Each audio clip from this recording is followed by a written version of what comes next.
السلام عليكم ورحمة الله وبركاته.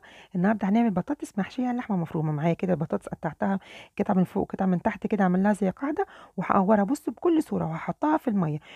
بقية البطاطس دي ما تترميش، بتتحط في الصينية. معايا بقى طاسة على النار، حطيت قطعة زبدة أو سمنة وحبة زيت وهنزل عليهم يعني بصلاية كبيرة كده متقطعة صغير، والطاسة التانية دي فيها شوية زيت هحمر فيها البطاطس. لازم تتحمر البطاطس عشان بتديها لون وطعم خطير جدا يا جماعة. بعد كده هنزل بمعلقة فلفل برضو، هديله تشويحة كده مع البصل.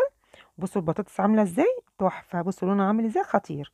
وبعد كده هنزل بملح وفلفل اسمر ورشه بسيطه من جوز الطيب، انت عايزه تحطي بهارات براحتك. بعد كده هنزل باللحمه المفرومه، هديها تشويحه كده وهنزل عليها بربع كوبايه من الميه، هديها برضو تشويحه وهنزل بمعلقه صلصه. هنا بقى معانا شويه زيت، حطيت كده توم وحمرته، وبعد كده نزلت بمعلقه كبيره من الصلصه، وبعد كده هنزل بعصير الطماطم، وبعد كده هنزل بملح وفلفل اسمر ورشه بسيطه من السكر. هسيبها بقى تغلي مع نفسها كده، وهجيب بقى كده البطاطس وابدا احشيها. بصوا سهله جدا وبسيطه يا جماعه. وبعد كده الصلصه تكون خفيفه ما تكونش تقيله. هنزل بقى كده بالصلصه كده فوق البطاطس بتاعتنا زي ما انتوا هتشوفوا كده. بصوا بسيطه وخطيره وطعمها كان خطير وحاجه كده مسكره.